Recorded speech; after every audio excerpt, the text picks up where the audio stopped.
lucky me, because I actually made it through year 12, so I'm very proud of that. But yeah, I was always learning about things other than school. I think it was a little bit tough for me the year 10, 11 and 12. I did what I had to do, and I got through.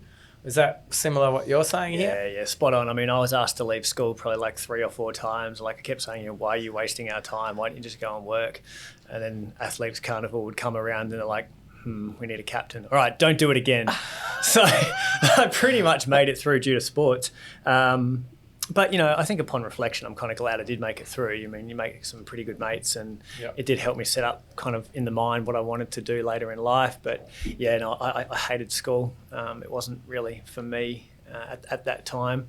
So I made it through, and, I literally finished school, and I didn't even get a high enough score to get into uni. Like I basically just bombed out and said, I've made it through, tick the box.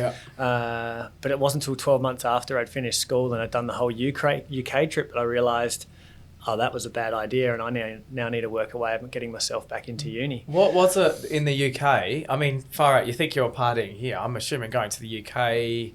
That was a swim through. Yeah, okay, as a swim through. So what part of that was like you thought I had to change what I'm doing, or I wanted to change? So something must have tipped. Yeah. Look, it's a good point. I remember when I got back there, I just sort of said, let's just do some work. So I just, down the pub, and as happens in the UK for people that maybe have spent a bit of time there, some bloke in the pub said, do you want to work for this building company? And I said, sure, let's do that. I did. I did some building work, and I remember the first time it was my first week, and the guy's like, all right, now you've got to go pick up your pay slip. I'm like, all right, no worries. Where do we go to do that? I mean, I'm 18 years old. I have no idea what I'm doing in life. And he goes, we just go down to this pub and you'll meet the guy. And it was like a scene out of like Lock, Stock and Two Smoking Barrels. Like I was just so out of my depth. And I walk in this dodgy pub. There's like boxing pitches everywhere. There's guys playing pool. It's all the gold jewelry. And I'm like, oh man. And it was like this guy sitting in a booth with a pile of money. And he's like, yeah, he's over there. Just go sit down and work out what you need for the week. And as an 18-year-old, I'm negotiating how much I should get paid in cash with some dodgy gangster builder guy. Oh my goodness. Where's this? Is this the 80s? Oh my God. It was like a scene of a movie. And I just remember getting my money and was like shaking like a leaf. I bought a beer and I'm like, just get me the hell out of here. And I did a bit more work for a different company, and then that was the catalyst for me. I was kind of standing in the pouring rain digging a hole, and I'm just standing there going, nah, there's got to be something better than this. This isn't it for me. And that was the turning point where I went, nah, I need to study or start a business or both or something, and I need to be home to do that. So you come back to Australia.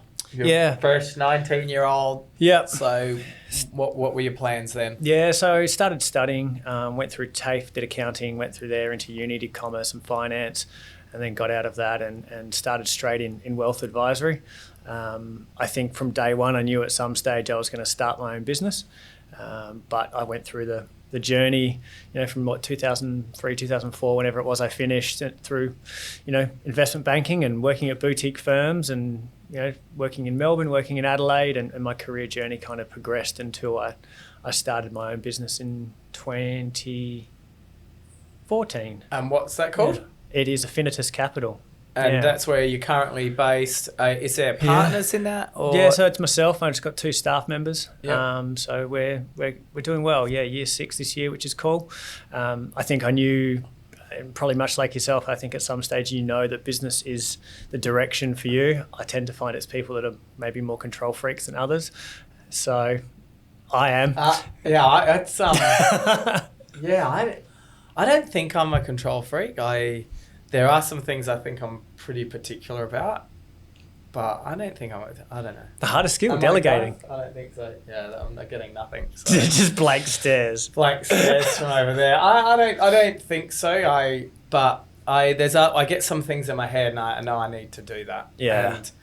And I guess being on the other side, I started collecting trolleys and all that sort of stuff, but when you sort of make your decision and you've made that decision and built it yourself, one of the things that you talked about in one of your podcasts was you talk about being communicative with your people, or knowing or getting to know or having a good relationship. Yeah.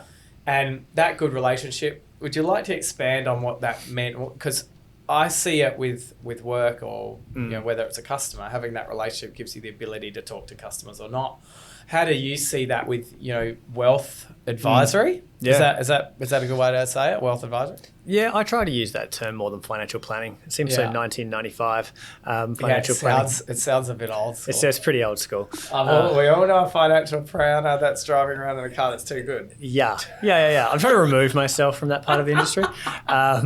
Yeah, look, I mean, I guess for me, when I was in private banking, which was the last sort of role I had with one of the big four banks, and that was, again, on the wealth advice side, on the investment advisory side. And for me, I think the two key takeaways, knowing that I was going to start a business, is one, that the primary objective needs to be to build a relationship with the clients and a genuine relationship. And the second one is, how do I incorporate health and wellbeing into my business and my life? Because I was so hamstrung where I was, they wouldn't let me do anything, which I can kind of come back to. But with the relationship stuff, for me, it was a point of reflection going, what are my true values and what do I really want to be doing other than just churning out product and investments and just trying to get revenue on board with very little care for the clients. And so that was the catalyst for me leaving, was it became a volume-based business. So when I started up the Affinitas Capital, it was solely with the idea of going, I want low client numbers, but I want to know my clients inside out. It shouldn't be a case of I've got 500 clients and someone walks in the door and they're like, Bob Smith's here to see you. And you're like, who the hell's Bob Smith? I want to know my clients. I want to know their kids. I want to know their situation. I want to know their business. I want to know their accountant.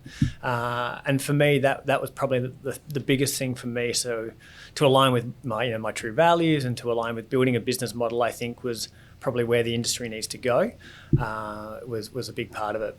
So knowing your customer. Yeah. I mean, we talk about knowing customer. We talk about being customer led. Yeah. In the past, we've probably been more supplier led, and the trend that we're working for, and with the new warehouse coming through, it's very clear that we need to be led by our consumer, which for us is our customer. So we need to change the way we do things. That was one of the things I picked up on yours, was being very specific to, I want to know everything about my customers so I can give them the best possible experience that I know I want to do. And you mentioned the other two things, health and wellness. Yeah.